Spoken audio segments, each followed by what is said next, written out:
आद्य क्रांतिकारक राजे उमाजी नाईक हे नाव महाराष्ट्राच्या धगधगत्या क्रांतीची ज्योत, भारतीय क्रांतीला एक मुख्य उमेद देणारी एक अग्निदिव्य होते।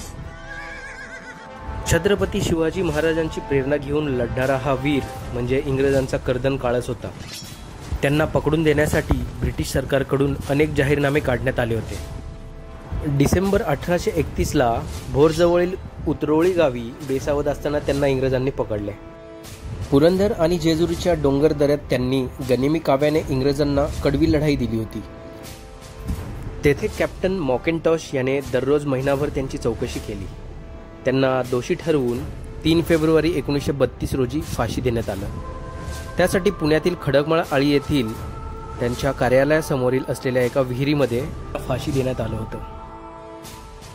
म्हणून 3 फेब्रुवारी हा दिवस त्यांचा स्मृतिदिन म्हणून साजरा करण्यात येतो। पुढे इतर क्रांतिकारकांना वचक बसवण्यासाठी आणि समाजामध्ये दहशत निर्माण करण्यासाठी ब्रिटिशांनी त्यांचा मृतदेह या समोरील पिंपळाच्या झाडावर 3 दिवस असंच लटकवत ठेवला होता।